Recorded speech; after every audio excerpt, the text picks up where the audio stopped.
మీ ఇంట్లో ఫ్రిడ్జ్ ఉందా? పేలుతుందేమో జాగ్రత్త. ఫ్రిడ్జ్ పేలడం ఏంటి అని అనుకుంటున్నారా? అవును. ఫ్రిడ్జ్‌లు ఈ మధ్య పేలి ప్రాణాలు పోతున్నాయి. గద్వాల జిల్లా ధరూర్‌లో జరిగిన ఘటనే ఇందుకు నిదర్శనంగా కనిపిస్తోంది. తెలంగాణలోని గద్వాల జిల్లా ధరూర్ మండలంలో 2 రోజుల క్రితం ఒక ఇంట్లో ఫ్రిడ్జ్ భారీ శబ్దంతో పేలిపోయింది. ఆ సమయంలో ఇంట్లో ఉన్న ఇద్దరు మహిళలు, ఒక బాలుడికి తీవ్ర గాయాలయ్యాయి. వెంటనే వారిని ఆసుపత్రికైతే తరలించడం జరిగింది. కానీ దురదృష్టవశాత్తు చికిత్స పొందుతూ తల్లి, ఆమె కొడుకు ఇద్దరు కూడా ప్రాణాలు కోల్పోయినట్లుగా తెలుస్తోంది. చల్లటి నీళ్లు, తాజా ఆహారం కోసం మనం వాడే యంత్రం ఇలా తల్లి బిడ్డలను బలి తీసుకోవడం స్థానికంగా అందరినీ కూడా కంటతడి పెట్టించింది. ప్రమాదానికి కారణాలేంటి? సాధారణంగా ఫ్రిడ్జ్ పేరడానికి కంప్రెషర్ మీద పడే ఒత్తిడి లేదా షార్ట్ సర్క్యూట్ కారణం కూడా కావచ్చు.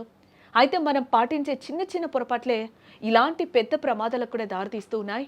ఈ ప్రమాదాల నివారణకు నిపుణులు కొన్ని ముఖ్యమైన సూచనలు కూడా ఇక్కడ చేస్తూ ఉన్నారు. ముఖ్యంగా మనం చూస్తే మీ ఇంట్లో ఇలాంటి ఘోరాలు జరగకూడదు అంటే నిపుణులు సూచిస్తున్న ఈ జాగ్రత్తలు అయితే తప్పక అందరూ కూడా పాటించాలి. చాలా ఇళ్లలో స్థలం లేదని కూడా ఫ్రిడ్జ్ను గోడకు అతుక్కుపోయేలా పెడుతూ ఉంటారు. ఇది చాలా ప్రమాదకరంగా కూడా వాళ్ళు సూచిస్తూ ఉన్నారు.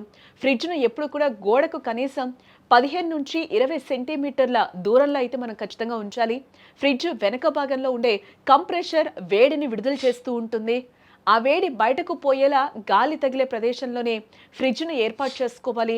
ఫ్రిడ్జ్ వైరింగ్, ప్లగ్స్ సరిగ్గా ఉన్నాయో లేదో కూడా ఎప్పటికప్పుడు మనం చెక్ చేస్తూ ఉండాలని కూడా నిపుణులు చెప్తూ ఉన్నారు. పాతబడిన వైర్లను వెంటనే మార్చుకుంటూ ఉండాలి. ఫ్రిడ్జ్ వెనక భాగాన్ని కూడా దుమ్ము లేకుండా శుభ్రం చేయడం వల్ల కంప్రెషర్ మీద కూడా భారం తగ్గుతుంది. ఫ్రిడ్జ్ అనేది విలాస వస్తువేం కాదు, అవసరమైన వస్తువు.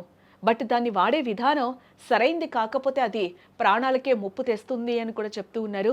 గద్వాల ఘటనను దృష్టిలో ఉంచుకొని ఈ రోజే మీ ఫ్రిడ్జ్ ప్లేస్మెంట్ మరియు కండిషన్ను ఒక్కసారి మీరు ఖచ్చితంగా చెక్ చేసుకోవాలి. నిర్లక్ష్యం వద్దు. ప్రాణం కంటే ఏది ఇక్కడ ముఖ్యం కాదు.